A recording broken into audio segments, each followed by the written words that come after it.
Our region is marked with a few metropolitan areas, but the vast majority of the area is rural. The lack of population density means it's harder to get some services, but easier to grow things. We'll take a look at a few issues that are unique to our rural areas. That's coming up next on WNIN Newsmakers.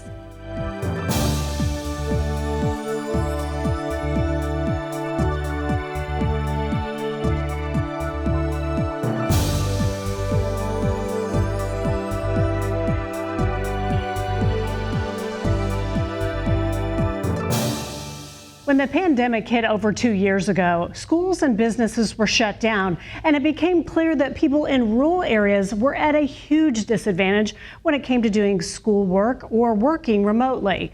A lack of broadband internet meant that they might not be able to participate or may have to travel to access those services.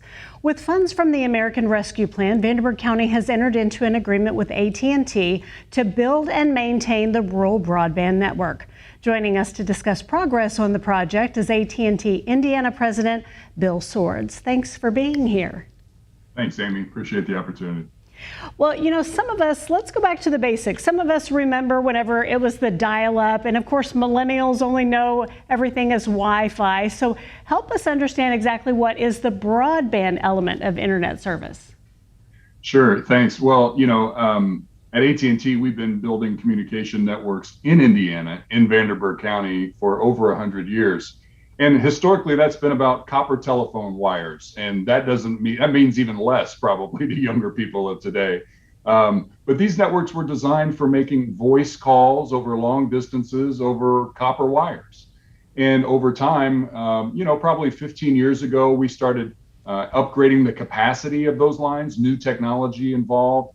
As the internet started to come around in the late 90s, we were able to start passing data over those telephone lines at relatively small speeds, but they seemed transformational to us at the time. And as life has gone on and the demands for more and more customer data and speed have grown, we're seeing a lot of communities and a lot of companies move to fiber. Fiber seems to be that, I'll never tell you anything in technology is future-proofed, but there's nothing on the planet better, more stable, more capable, or faster than fiber optics today. And that's the path that the Vanderburgh County Commissioners have decided to go down for their community. So in the past, why has it been so difficult for rural communities to be covered by these services? Well, I'll tell you that it's an incredibly capital-intensive industry. AT&T alone has invested over $1 billion in the state of Indiana in just the last 3 years. Building fiber or wireless networks, it's capital intensive. The company has been busy building broadband to consumers for over a decade, and it comes in different flavors and different technologies. But it was the pandemic and the resulting government dollars that have made projects like this Vanderburgh County project possible.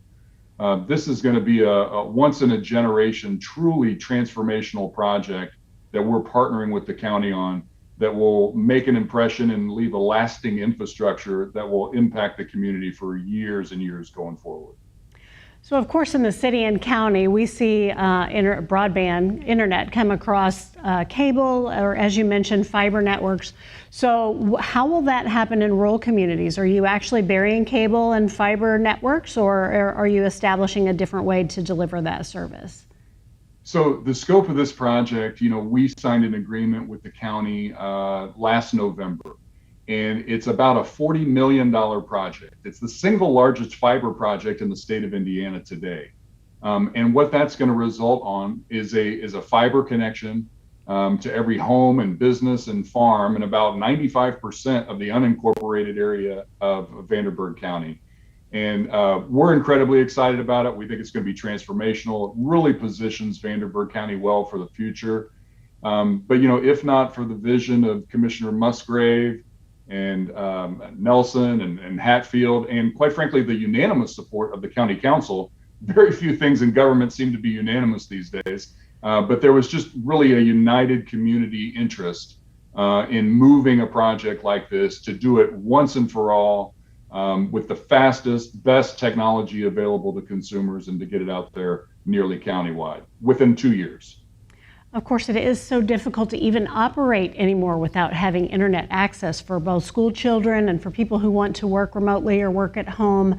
So was this something that was kind of in the works for quite some time, or did the pandemic just really put it at the forefront that this was something that needed to be moved on very quickly?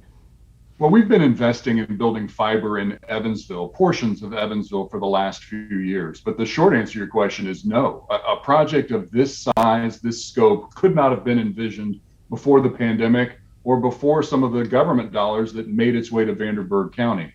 Again, it's a public-private partnership. We're incredibly looking forward to it. But, we heard stories about, students and teachers and parents. I think about West Terrace Elementary School. I think about the people that live and work around USI on the west side of the city.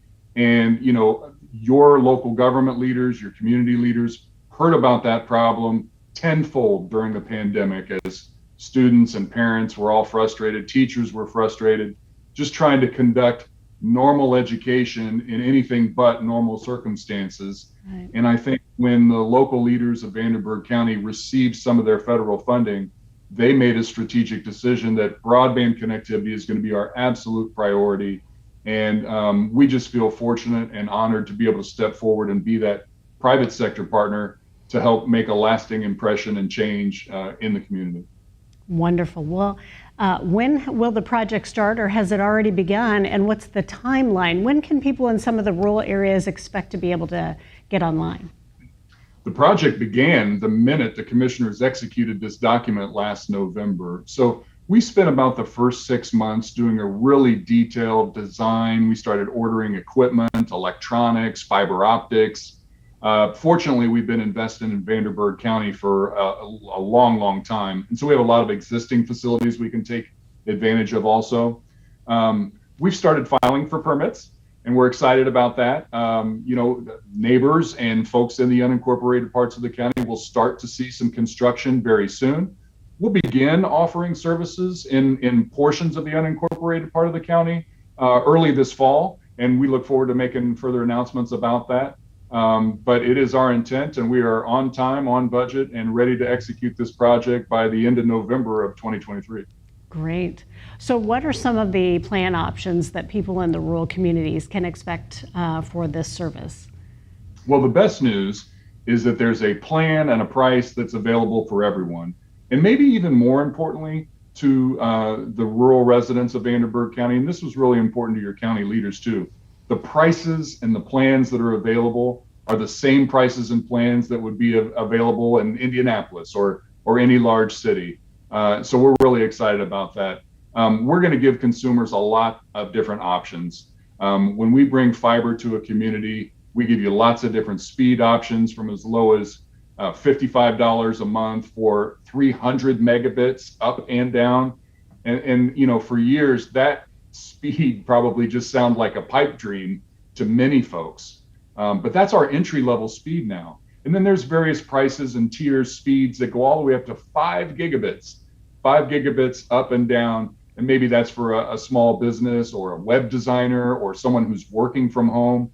But what we've found during the pandemic is, historically, Amy, people have focused on how fast is my download speed? How fast is my internet?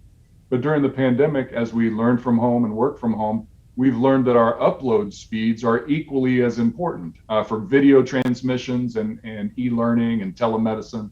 And that's the beauty of fiber. One of the many, many benefits is that it has symmetrical speeds, meaning that super fast download speed is also your super fast upload speed. And so by bringing the community the ability to get up to 5 gigabits up and down is going to be truly transformational for lots of different people, depending on what their various interests are and what kind of business they're conducting from home. Well, and having traveled through rural Vanderburgh County and some of the other neighboring counties, I know that sometimes internet service can be spotty because we're dealing with cell or Wi-Fi or something like that. But with this broadband and fiber, people can really expect for it not to have the drops and things like that, correct? It's very reliable service? There is no technology that's faster, more efficient, more capable in the world today than a fiber optic based internet experience. there's always going to be a role for mobile internet connections, right? Whether there's devices that are traveling, people are always on the move. Fortunately, post-pandemic, the world is coming back to, regular experiences. And so I think cellular connectivity is a critical piece of that. But anytime you can have an internet experience on a fiber optic connection, it's far superior. And you just think about the possibilities it's going to open up for Vanderburgh County farmers, small businesses, and those of us in our homes too. Wonderful. Well, Bill, thank you for being with us today. Very exciting project, and we appreciate your assistance. Yeah, we're looking forward to it. Thanks for the opportunity, Amy. Healthcare in general is harder for people to access in rural areas, and mental health services are no different. We're now joined by Kara Veal, the CEO of the Indiana Rural Health Association, to discuss mental health in rural areas. Thank you so much for joining us. Thank you for having me. Of course, the pandemic, mental health has become a really hot topic. So how have you seen that mental health is faring in our rural areas for rural communities? Sure. The pandemic played such a significant role in really the physical and the mental health of not just folks in rural, but really nationwide in any geographic setting. But what we're seeing in rural communities is that, we have access to care issues, to healthcare in general anyway. And so coupled with the results of the pandemic and some of the things that we see, like social isolation and maybe just fear of getting out into the public, we're seeing increases in just all kinds of mental health concerns, depression, anxiety, really, it's exacerbated almost every mental health issue that we can identify with. And in rural communities, we have occupations in rural communities like farming, where we had seen higher rates of mental illness anyway. And so as a result of the pandemic, we just continue to see that elevate. And so in our rural communities, we've really had to kind of get a little creative, if you will, for how we can respond to some of those mental health concerns. Telehealth has certainly been, if we can call anything from the pandemic a little bit of a silver lining, the expansion and the adoption of telehealth to respond to some of these needs has really been a little bit of that silver lining. So it's been more widely implemented, adopted, and welcomed from both the provider side and the patient side, the consumer side. So are there some issues related to mental health that are really unique for the rural population that maybe we don't see as much of in the urban population? Yes. Well, first of all, workforce is a significant issue. Mental health professional shortage areas exist everywhere, but they are very, very relevant in rural communities. It's very challenging to recruit physicians and healthcare practitioners to rural communities, but mental health care practitioners is another extremely difficult profession to recruit into these rural communities. So just having enough resources to be able to respond to the need, to respond to mental health concerns, is a challenge in and of itself. And so that's one issue that we see in the rural communities as an ongoing issue, really before the pandemic and now even after the pandemic, especially as the need for more services exists. Access to care, not just from a workforce standpoint, but just physically getting to the care that's needed, is a challenge in our rural communities. People, a lot of people in rural communities have to travel significant distances, even just to get to their local community. And so being able to get to the care that might be provided in the community can be a challenge anyway. And so when I mentioned telehealth and that being a silver lining, it doesn't always exist in our rural communities. So we still have broadband issues and connectivity issues that limit the ability to provide effective telemedicine services, including telebehavioral or telemental health. So in urban settings, you tend to have better broadband, better connectivity, and which allows those telehealth visits to occur. We don't always get that in our rural communities. So there's just a large spectrum of obstacles that we have to overcome in rural to be able to respond to the needs that these people have. I also mentioned farmers that typically live in our rural communities. An area that we have most recently been focusing on is mental health in the farming and the ranching community, and the impact that we're seeing COVID-19 have on the farming industry, and the exacerbation of some of the mental health issues that we see amongst the farming community anyway have just been exacerbated. So we tend to see that more in the rural communities. Obviously, that's where most of the farming industry occurs, as opposed to our urban counterparts. Well, you mentioned the access to broadband, and we are also speaking about a nice broadband access project that's happening in Vanderburgh County that's going to expand that access, and hopefully that will expand to more counties and more areas in Indiana. Do you think that's going to help that issue in terms of access and actually being able to connect with mental health providers? Absolutely. I've been very impressed with Lieutenant Governor Suzanne Crouch's initiatives to expand and create communities as broadband ready communities so that we can move forward with initiatives like telemedicine, which are so critical to address the ongoing needs that we knew existed. I always say before COVID, it's like BC. And now, as a result, after COVID as well, they're not going away. And now that we've seen that telemedicine is effective and can be a nice alternative to an in-person visit, we really need to make sure that we have the ability to allow that service to occur, and not just with healthcare, but we saw it with our schools too. You know, when we had to shut the schools down, did kids have access to broadband to continue learning and to continue to be engaged in their setting? So not just from a healthcare perspective, from a global industry perspective, we've got to see that expansion of solid and reliable broadband and connectivity. Now, do you see that there's a difference in the suicide rate for people in rural communities as opposed to people in urban areas?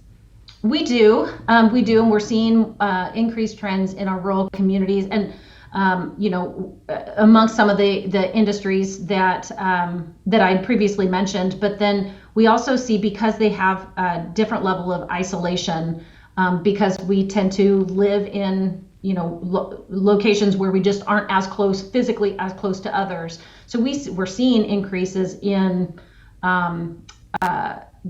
mental health in general, which then does seem to be leading to increased rates of suicide, which is horrible to have to talk about, but it's still important to make sure that the message exists that suicide rates are increasing, and it does continue to be of concern for really all ages, especially amongst the youth, as we start to see the results of what we experienced from the pandemic. So we're talking a lot about access to professional providers, but if I live in a rural community, I might be in a more isolated space. What can people do to really alleviate that isolation? Is it reaching out to family, friends? If they can't reach that professional provider, what are some tips for people who live out in the country? Yeah, just having a conversation. And it's really unfortunate, but there is still stigma surrounding mental health. And we really have to continue to break those walls down, and having a conversation with someone about how are you doing? Are you doing okay? And really encouraging them to talk about what's going on from a mental health perspective. Do you feel comfortable? If you don't feel comfortable talking to me, there are resources available that you pick up the phone quietly, anonymously, and just have a conversation with people about your mental health, whether it's with a primary care provider, a telehealth visit with a telemental health professional or a telebehavioral health specialist, or if it's just having a cup of coffee with a friend or a colleague or a family member to say it's okay to talk about these things. We recognize they do exist, and it is a real concern. So we really have to continue to break down the stigma surrounding mental health. There are relatively new resources available. 211 is a hotline that can be available that helps connect people with local resources. So if they're not sure what available resources exist in their community or in their surrounding communities to talk about mental health services, or perhaps it's substance or opioid use disorders, which often is coupled together, or even if it's just getting connected with, a local church or a group of families that can help support the individual from a mental health perspective. 211 is a great alternative and a great option. There's the 988 Suicide and Crisis Lifeline, which was, I think, just rolled out like last week. Instead of the 10-digit number, now we have a 3-digit number that really is intended to serve as that. If you're considering suicide or you have thoughts of suicide, call 988 and talk to a professional, to talk about, what options exist to help you, pull back from the thoughts of suicide and get the help that you need. So it's very exciting that 988 number has rolled out. I could not tell you off the top of my head the 10-digit number to be able to call. So it's great to have that very easy to identify number that people can dial, quickly and get an immediate response to get the help that they need very, very quickly. Well, Kara, great information, wonderful. Thank you so much for your time. We appreciate it. It's a pleasure. Thank you. Now we're joined by Hans Schmitz, conservation agronomist with Purdue Extension, to discuss farming conditions this year. Thanks for being with us, Hans. Thank you, Amy. So our area is currently under what they call moderate drought conditions. What exactly does that mean? Does that mean we just need some more rain, or? Not exactly. So drought conditions are determined by the drought monitor authors who are relying on expertise in the field, using modeling data, rainfall data, as well as a specific set of physical parameters that people are seeing to determine the class of drought under which we may experience. So even if we had some significant rainfall over the weekend, or even if we experienced some significant rainfall, would that change our classification, or is there more that goes into that? It could, but it doesn't necessarily. So we're in moderate drought, which means that we have seen lawns start to go dormant, cool season lawns in particular. We've started to see crop stress indicators that are more than just day-to-day variability, some potentially long-term indicators. So that designates us as the moderate drought, and receiving a couple of inches of rainfall to an inch of rainfall like we did last weekend doesn't necessarily improve us out of that category. Okay. So what does this kind of drought conditions mean for farmers, and how do they mitigate these issues whenever it comes to keeping their crops healthy? So it means something a little bit different depending on what crop or livestock you may be growing. If you are grazing cattle, you may see that pastures are not growing. You may need to look into your hay stocks and start feeding out in that form. Certainly with the high temperatures, being sure that access to adequate water is available is important. On the crop side, irrigation units should be running if you have access to irrigation. If not, you'll maybe see what is colloquially referred to as pineapple corn. So the corn leaves roll inward and look spiky. Oh, okay. That's the first sign of stress, and then if that continues, the rolling will extend throughout the day, and then you'll start to see the edges of the leaves die. On soybeans, they just kind of go dormant for a while until they see conditions improve, or if they're in the stage that they are right now for early soybeans, you'll see some pod abortions and a lessening of yield due to that, potentially. So is it something that can be reversed as if conditions improve, if the heat index goes back down, if we get some rainfall, or once we get to this point, are some of these crops just a loss now? I don't think we've lost any crops at this point. Soybeans revert a little bit more easily than corn does. Corn's already started to make some significant decisions on the size of the ear, and we're currently in the kind of into the pollination window. So we're really hoping that the pollen is making it to the silks to fertilize the kernels on the ear. There's a potential for corn in particular to recover a bit, but some damage has been done. So with Purdue Extension, how do you help farmers deal with kind of these varying conditions each year? Because it really does vary so often, and weather conditions just change so frequently anymore. So on the Purdue Extension side, we have teams of individuals focused around specific topics. We work closely with the Indiana State Climate Office to identify conditions that may be potentially damaging. We've got a field crops focus group around the state that when we do see conditions start to deteriorate, we meet more frequently, start talking about what resources to provide for farmers and for general communities.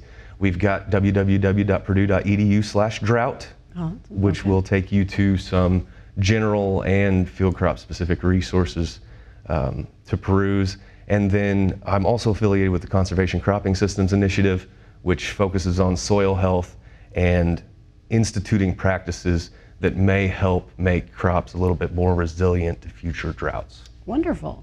So if we had people who aren't farmers that are watching, but they are seeing their lawns go dormant, they're going brown, their plants and different things are starting to suffer, what do you suggest for just the average Joe that's watching today? Yeah, absolutely. There are definitely Purdue Extension resources to help you determine if you need to be watering your lawn, or what might be happening with spider mites or other diseases and insects that we do see in a drought year. I highly advocate contacting your local extension office via email, phone, however you may be able to do so, and getting a hold of your ag and natural resource educator, health and human science educator, 4-H educator, or community development educator to ask those questions. Great. So are there any other issues happening right now that are affecting crop yields or affecting farmers that are outside of these drought conditions? So crop yields at the current moment are pretty highly dependent on the weather with the stage that they're in. What's affecting farmers and farm management?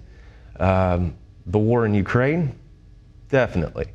It's had its effect on the farm economy and prices for goods. Supply chain issues have had their effect on the farm economy and accessing the resources that we need to use as inputs.